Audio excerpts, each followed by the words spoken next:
Bonsoir à tous et bienvenue sur France 24. Il est 20h à Paris. À la une de l'actualité, le Niger a un nouveau président. Il s'appelle Mohamed Bazoum. La Cour constitutionnelle a confirmé son élection. Il succède à Mahamadou Issoufou, arrivé au terme de ses 2 mandats. Le Congo-Brazzaville en attente des résultats de l'élection présidentielle après la mort du principal opposant à Denis Sassou Nguesso, Guy Brice Parfait Colélas.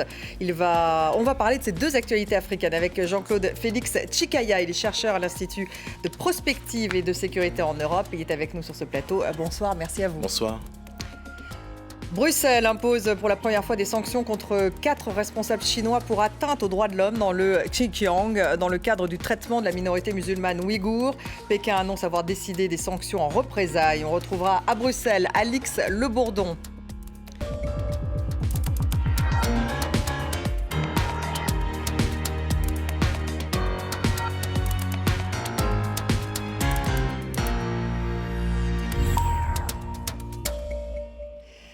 Le Niger a donc à nouveau président Mohamed Bazoum. La Cour constitutionnelle a confirmé son élection. Le candidat au pouvoir l'a remporté avec 55% des suffrages. Il succède donc à Mahamadou Issoufou, arrivé au terme de ses 2 mandats. On écoute tout de suite Mohamed Bazoum. Je me sens en état d'assumer cette fonction que le peuple a décidé de me confier. Je l'assumerai avec patriotisme, loyauté et probité. Je serai un président de tous les Nigériens sans distinction aucune. Et on en parle avec mon invité, Jean-Claude Félix Tchikaya. Bonsoir. Merci beaucoup d'être avec nous, chercheur à l'Institut de prospective et de sécurité en Europe. La Cour constitutionnelle a donc confirmé l'élection de M. Bazoum. Elle a donc tranché après les contestations parce qu'il y en avait eu de l'opposition. Sa victoire est-elle une surprise pour vous ? Une surprise, c'est plutôt le chiffre, le nombre, 55%, ça me paraît beaucoup, mais bon, la Constitution en a décidé ainsi. 73 bureaux de vote, en tout cas au niveau des résultats, ont été annulés pour des causes qui conduisent à une annulation des résultats. Pour l'instant, M. Ousmane, l'opposant, n'a pas encore pris la parole. C'est ça, donc il n'y a pas eu d'opposition après cette décision. Il n'y a pas d'opposition, mais il faut savoir que le Niger est plongé dans le deuil. Il y a encore eu 60 morts, un massacre de civils. Ça fait 160 morts depuis une semaine, 300 morts de civils depuis le mois de janvier. Donc c'est un pays qui est endeuillé, qui est frappé, qui souffre de l'insécurité, de toutes les insécurités, et notamment des violences terroristes, y compris le grand État islamique du Sahara et Boko Haram d'un autre côté, et d'autres malheureusement mouvements qui s'internationalisent dans la région. Justement, ce sont les grands défis à relever pour le nouveau président. Est-ce qu'il va réussir ce combat contre le djihadisme ? C'est le plus grand défi. Il a aussi le défi de la cohésion. Il a été un petit peu discuté, voire avec des paroles outrancières, voire racistes. Pourtant, c'est un homme d'expérience. C'est vrai qu'il est très proche, plus que très proche que M. Issoufou. C'est l'ancien ministre de la Défense, des Affaires étrangères, ministre de l'Intérieur. Donc, il connaît très bien les postes, la continuité, sauf que les Nigériens qui soient avec lui, même au sein de son parti, ils veulent le changement, et au sein de la population du Niger, ils veulent le changement parce que c'est un des pays les plus pauvres, avec de nombreuses richesses, le fer, l'or, le pétrole, l'uranium, et une population très appauvrie. Alors justement, comment peut-il changer les choses, ce nouveau président ? On sait que le Niger fait partie, par exemple, des 5 États du G5 Sahel, Mauritanie, Mali, Burkina, Niger et Tchad. C'est également au développement qu'il vise à un développement, ce G5 Sahel. Où en est-on justement au Niger ?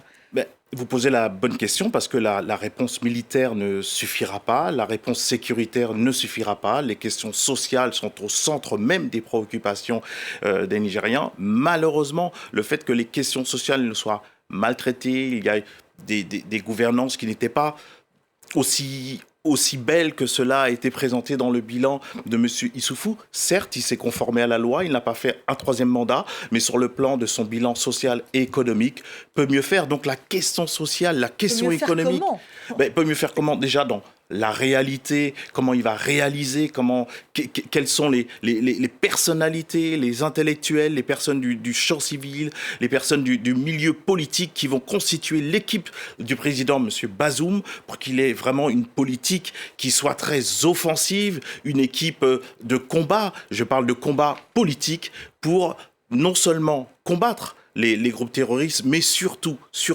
avoir une politique sur la question sociale qui soit au niveau des enjeux.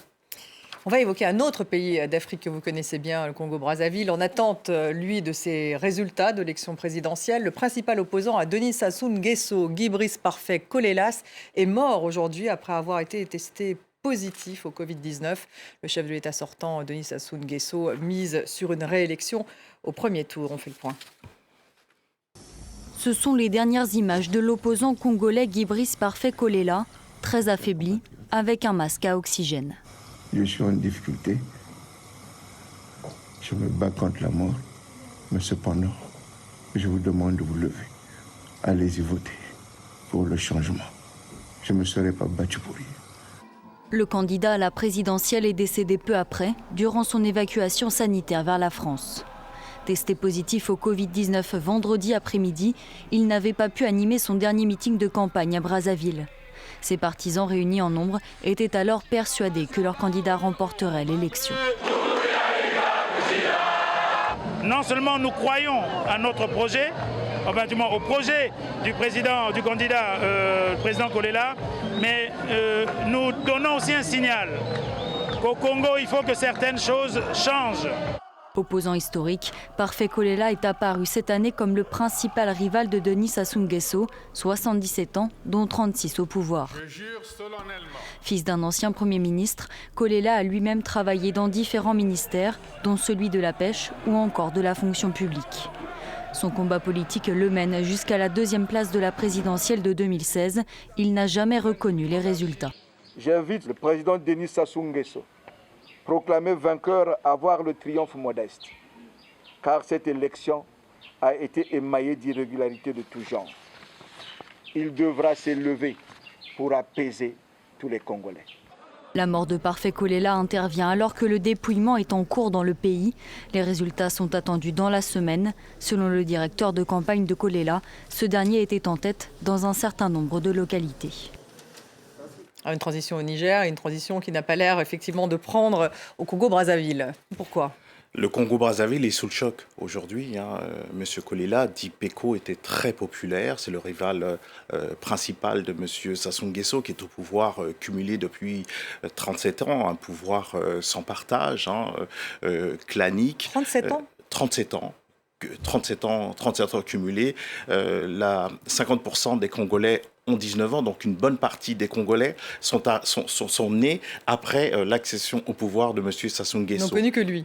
N'ont connu que lui, et un bilan fait de pouvoir autoritaire, totalitaire, sans partage. Donc aujourd'hui, c'est vrai que le Congo est en deuil, donc il va y avoir une union des prières, mais le Congo, M. Sassou Nguesso ou un autre, sauf que le résultat, malheureusement, ne fait aucun doute, sera obligé de faire le bilan. En 1991, il y a eu une conférence nationale souveraine. Ça fait 30 ans. Qu'en est-il aujourd'hui du Congo ? Il sera obligé, M. Sassou Nguesso, de passer par une conférence souveraine en 2021 pour faire l'État avec la société civile, le mouvement syndical, le mouvement associatif, la diaspora, le mouvement politique, les intellectuels, la société civile congolaise pour repartir. Il ne peut pas se permettre... Il le fera ? Il est réélu, bien sûr. Il en est convoqué, et l'exigence politique, l'exigence du moment, l'exigence internationale et le bilan, un pays qui est par terre sur le plan politique, mais qui n'est pas par terre sur le plan économique, même s'il a des dettes. C'est un pays extrêmement riche, avec une population extrêmement pauvre et plutôt appauvrie, parce qu'il y a des arriérés de salaire, il y a une mauvaise gouvernance. Donc, c'est un autocrate qui a une puissance autocratique, géopolitique, en Afrique centrale, dans le continent, mais aussi au-delà du continent. Il n'y a pas seulement la France-Afrique, il y a aussi une Afrique-France, comme au début, la France-Afrique, c'était une cofondation. Ce règne de 37 ans. C'est un règne qui est fait de terreur, qui est fait malheureusement aussi de connivence. Ce qu'on peut ce qu'on peut espérer, c'est que ce règne de plus de 37 ans n'a pas pollué une population au point que des mécanismes se reproduisent avec ou après son départ. Il faut absolument que cette transfiguration, cette transition se fasse pendant qu'il est encore président pour préparer à relever le Congo, mais tous les Congolais, pas une petite portion qui vit très bien, chichement, dans une cohabitation extraordinairement choquante. Une bonne partie de la population assiste malheureusement de manière pas désolée, parce qu'il y a une résignation, beaucoup ne sont pas allés voter, mais c'est une attitude politique, c'est une attitude lucide. Donc aujourd'hui, il est contraint aussi par notamment M.